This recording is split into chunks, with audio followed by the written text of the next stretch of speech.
Hello everyone, my name is Stacey and I created the blog Pause for Reaction 5 years ago. Pause for Reaction is a pet's lifestyle and environmental blog, and I actually started it when I was preparing to get a dog. I'd never owned a dog before, and not one that wasn't a family dog, so I wanted to be prepared because I knew it was a huge responsibility. So I started researching everything. Being that I'm a freelance writer, I started writing down everything that I was learning. So that slowly became the first few posts that were what is now Pause for Reaction. And it wasn't before long that I found an incredible dog, my best friend, Kira. Can you say hi, Kira? There's Kira.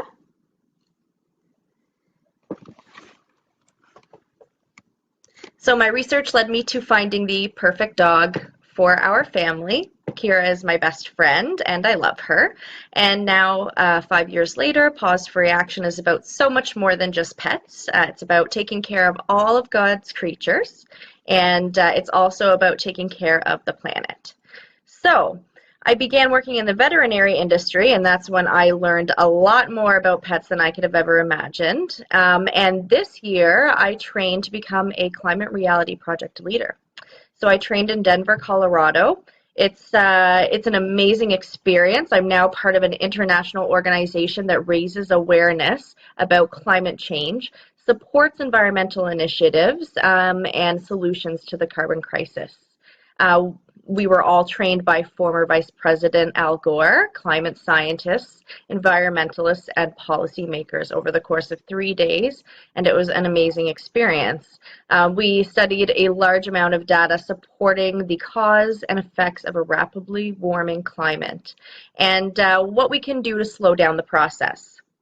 So I was contacted by Dr. Daniel Bouget, the founder of Team 54 Project, to talk to you all today about climate change and the effects on companion animals, specifically dogs and cats. Team 54 Project is a non-profit environmental organization, and they're based out of Africa. I really support them, and they are very much aligned with my values when it comes to how we look at and how we approach climate change.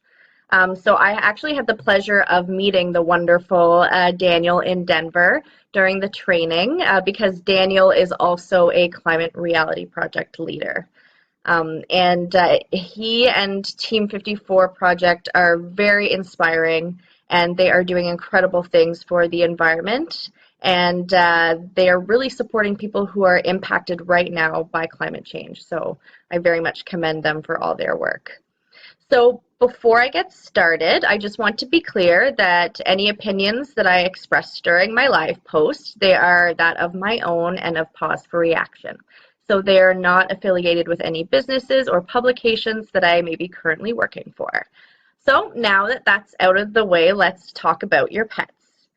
So you may think that climate change doesn't affect your dogs and cats, but I'm telling you that it actually does, and I'm going to tell you exactly how and why. So your fur family is probably like my fur family. They're very, very important, and I don't always fully understand all of the things that can happen when the climate begins to warm and how that could affect my pets. So lots of questions. Let's get straight to the first thing I want to talk about, and that is how grateful I am that pet owners are so important and understanding about climate change. I mean, I talk to a lot of pet owners, and we talk about the aspects of climate change, and they're very accepting and understanding of it. When I talk to them about the fact that they may have to change and adjust aspects of their pet's preventative care to compensate for a warming climate, they don't question it.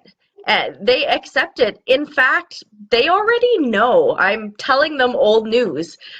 So I just want to commend pet owners on really taking the time to learn, research, and understand and accepting climate change in a time when there's so much climate denial.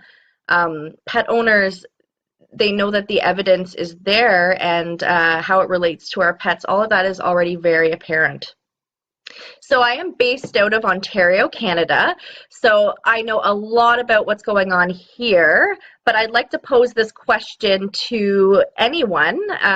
How many people of you in Ontario or even outside of Ontario are seeing an increase in ticks this season? So I can't see you and I don't expect to know how you're answering, but if I can kind of think about my area, the answer to that question is a resounding yes. I am seeing in the Ottawa Valley more adult ticks than I've seen in my entire life. This year, for the first time ever, I saw a tick in its nymph life stage. So a nymph tick is about the size of the top of a sewing pin. It's very small. It's very unlikely that you would even see that on your pet or even on yourself. And I'm going to be posting in the comments some different types of graphics and some figures just to illustrate some of the points as I go through. At the end of everything, I'm also going to basically give you the sources that I used for, what we're talking about today. So keep an eye out on the comment section, and I will figure out how to post things because this is my first live post. So moving on, we're going to talk about something first I'm just going to go through it very quickly, and that's allergies. So how many of you have an itchy pet? I know in my area, and even with my mother's dog, I am seeing a lot of allergies in dogs. Allergy season is getting longer, and the allergic reactions are more powerful, and they appear to be more resistant to the medications that are currently out there, whether they're steroidal or non-steroidal. These allergies break through the barriers of those medications, and pets are still having adverse reactions. Environmental allergies are already being impacted by climate change for both humans and for your pets. When it comes to allergies, though, in this talk, I'm going to talk specifically about dogs. They're more likely to, be affected by this because they have frequent exposure to pollens. They go outside more than most typical cats. So you do see a lot of increase in allergies in dogs. So there was a study in the year 2000 by the United States Department of Agriculture, and it showed that if the CO2 emissions continue to increase at the current rate that they are now, that ragweed will produce 320% more pollen by the year 2100 versus the way it was in the pre-industrial era. So that is a huge increase.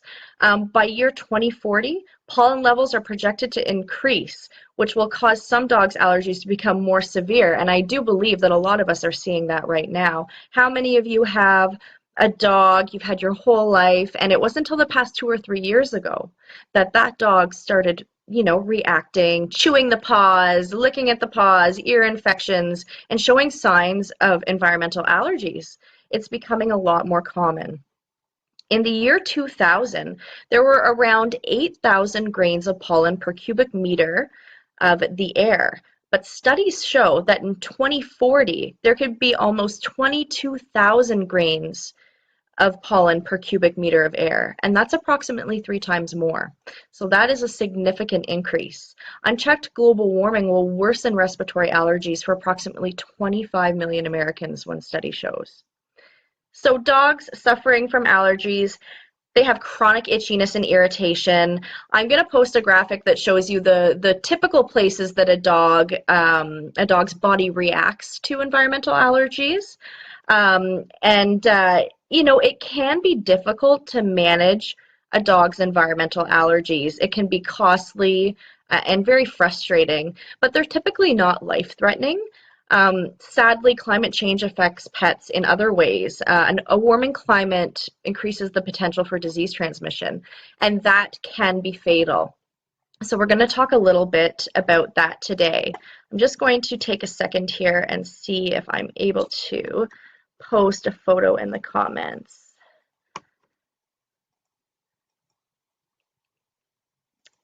All right, I'll figure out a way to do it when I'm done.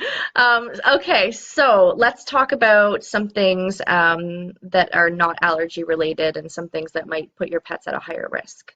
So unseasonably warm weather here in Ontario, it's created these perfect conditions for ticks to thrive. It's just like allergy season. These warm temperatures, they're lengthening the season. They're making these ideal temperatures and habitats. And it's actually allowing some other less common tick species to migrate into Ontario, which we'll get a little bit into later. So the black-legged tick, that tick is the primary carrier of the bacteria that causes Lyme disease. And they live in wooded areas, tall grass, leaf litter, bushes. They thrive in wet environments. Just like in people, there is no cure for Lyme disease in dogs. Basically, you're treating the symptoms. Ticks, I mean, they can even survive in the winter. So us Canadians really have to think about that. When it's 4 degrees Celsius, the ticks wake up and they're hungry and they will seek out a blood meal. They'll find any animal and sometimes person that they can feed on. And not all black-legged ticks carry the bacteria that causes Lyme disease. But ticks all across Ontario have been found with that bacteria, so we're not dealing with a localized event. While it's not an epidemic by any means, it is something that we're going to see an increase of. And that's when the trouble can find its way down the road. So we might as well prepare for it now.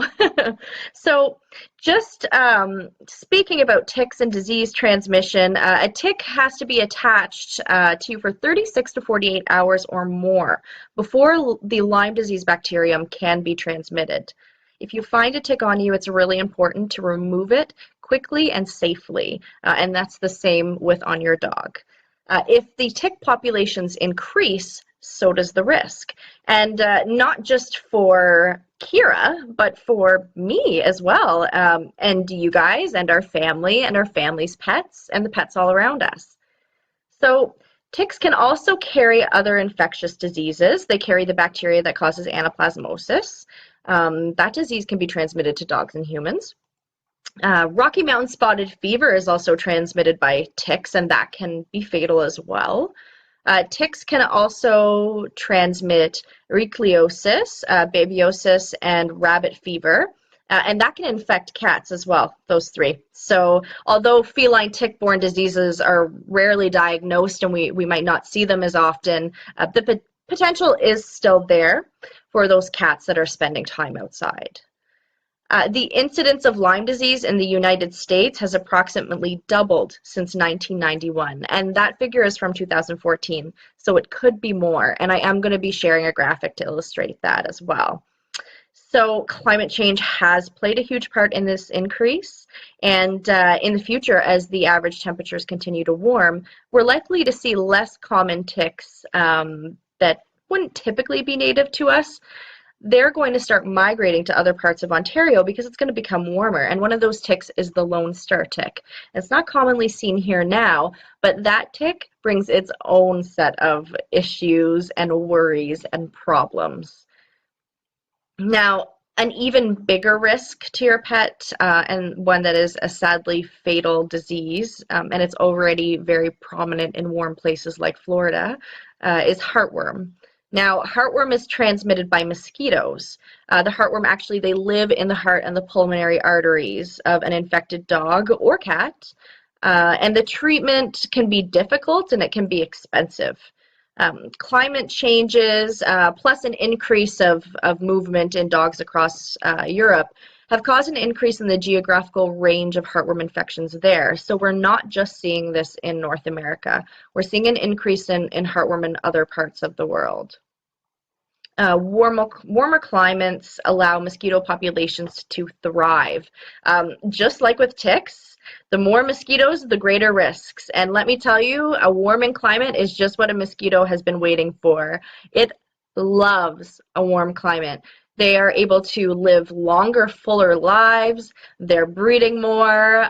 Climate change is very exciting for a mosquito. So it's hard to control because the mosquito population itself is hard to control. And that makes these diseases, and that makes heartworm hard to control. Now, many pet owners have indoor-only pets, and they think that keeping their pets indoors completely eliminates the risk of parasites and infectious diseases. Let me tell you, I wish it did.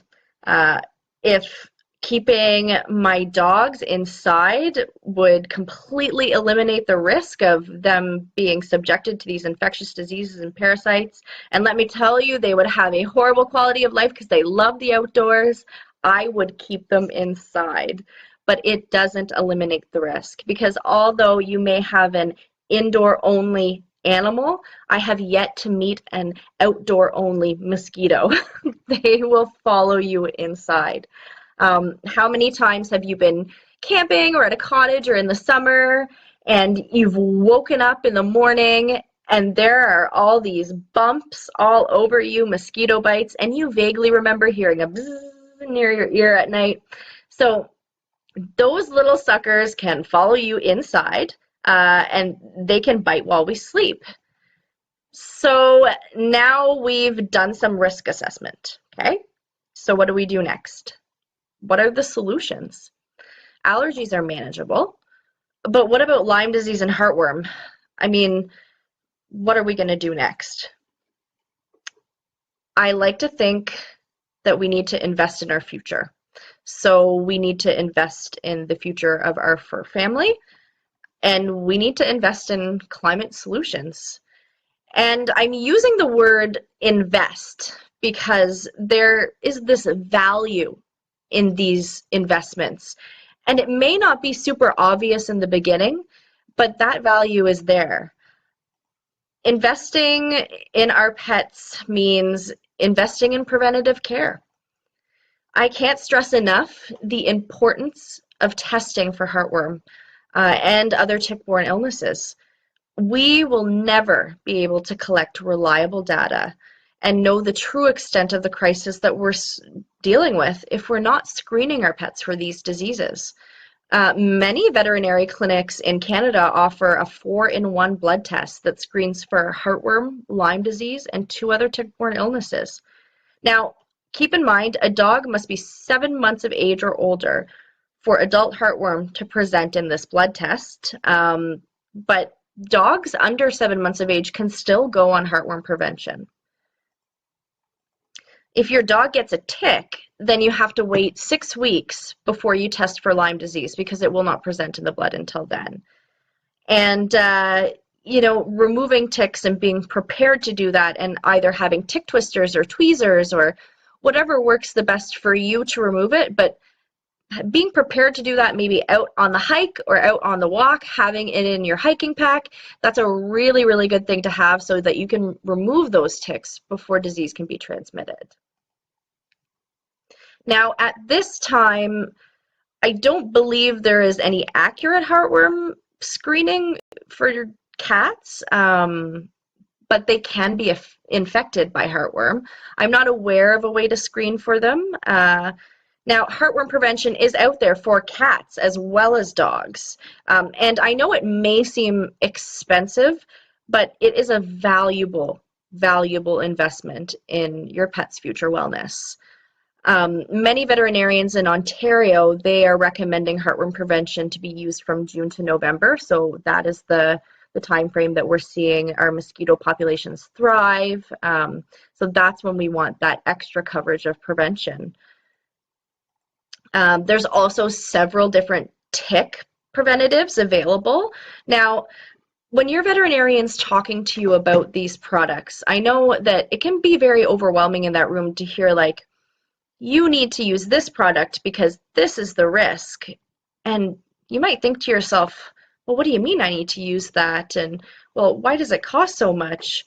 But I just want to say that your veterinarian, they're making that specific recommendation based on your pet's lifestyle and based on the history of your pet that you've presented to them for their future wellness to save you money down the line. It's always cheaper to prevent a disease than to treat a disease. And not only is it cheaper, but it's safer.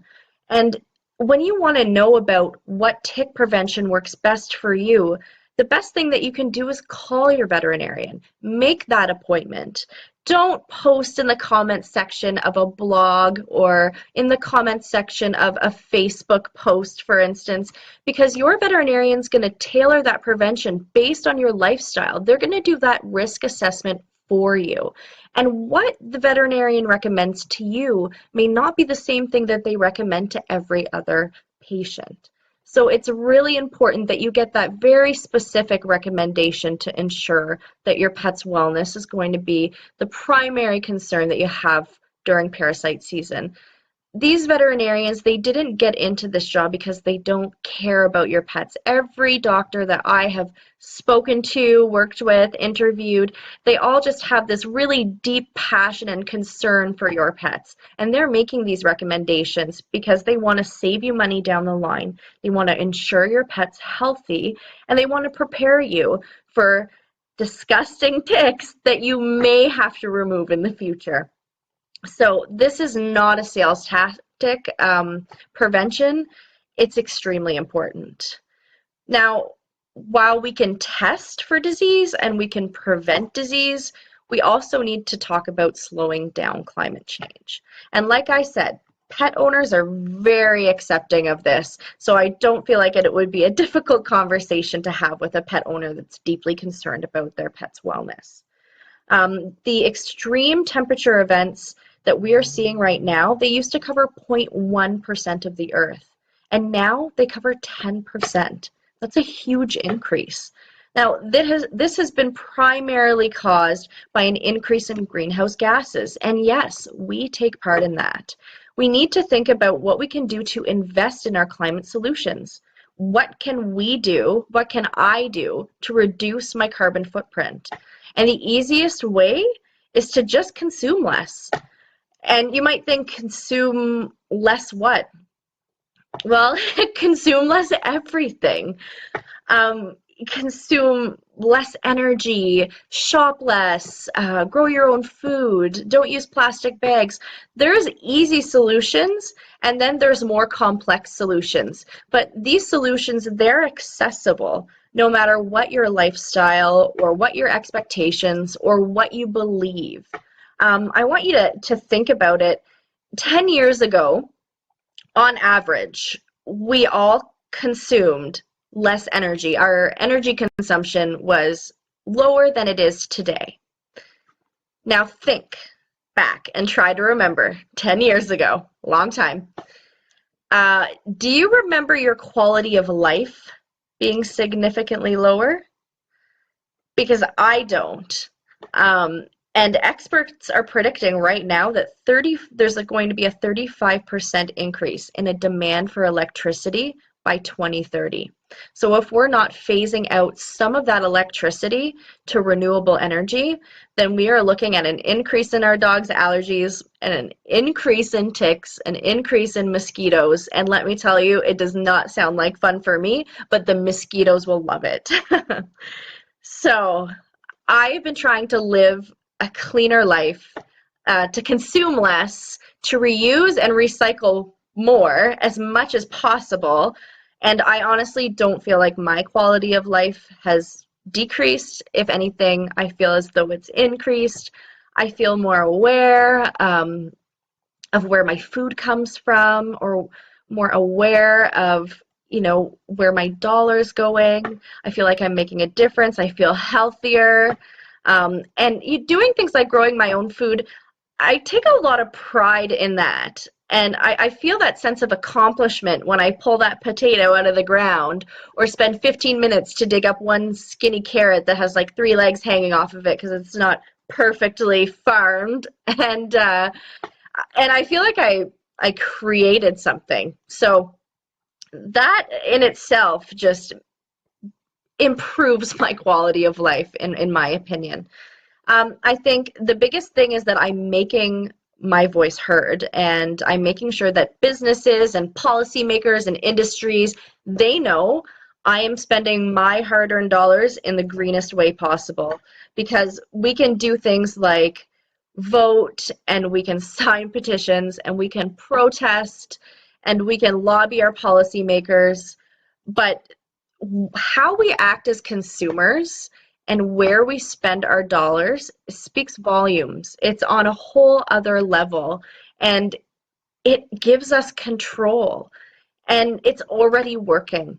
I'm seeing incredible stores like Terra 20 in Ottawa selling all environmentally conscious materials and working in a sustainable way. I'm seeing more and more people at the farmers market, more and more people interested in growing their own food, people purchasing carbon offsets by like incredible companies like Tree Era. So we're seeing a lot of these advancements happening already.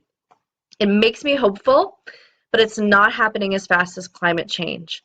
So I just really want to thank everybody who joined me for this presentation. This is my first official presentation as a Climate Reality Project leader. I've done acts of leadership, but this is the first time that I've presented, and I couldn't be happier than to be doing it through Team 54 Project. Thank you so much for inviting me. I'm glad to be doing this on your platform because you're really aligned with my values, Climate Reality Project's values, and the values of Pause for Reaction. So like I said, my first live post, having a little bit of trouble posting things in the comments, but I will add my graphics and I'll add my sources if anybody wants to learn more. If you have any questions, you can put them in the comments. If you want to contact me through Pause for Reaction, that's fine. Do it privately, do it publicly. I'm here to answer any questions that I can, and if I can't answer them, then I'm here to direct you to somebody or a resource that can answer those questions for you. I'm encouraging all of you to check out Pause for Reaction, obviously, but I've launched a series called Climate Facts, hashtag Climate Facts, and it provides quick facts about climate change challenges and solutions. And they're made in a way that they're really easy for you to share them on your social platforms and post them so that you too can raise awareness. Also, don't forget to check out Team 54 Project if you haven't done it already while I've been talking about them, and the Climate Reality Project. Because there is leadership training coming up, and you guys could join the Climate Reality Leadership Corps and train with Al Gore, just like Daniel and I did in Denver, Colorado. So thank you so much for joining me for the half hour. I wish you and your pets a safe and happy summer. And last thing we'll do is Kira will say goodbye, right, Kira? Do you want to say goodbye? Where's Kira? There. I think we need some treats, right? There. Will you sit? Nope. Will you sit? Say bye. All right, everyone, thanks again. And keeping everybody in the Congo and in Africa in my heart right now with what's going on with your Ebola crisis. I just want you guys to know that us in Canada, we have you in our hearts. We're wishing you love and hope, and we are here for you as well. Thanks again, Daniel. You were so fantastic and encouraging, and I am so happy to have joined you all. Hello, everybody in the comments. Thanks so much for joining me, and stay strong and live green. Bye.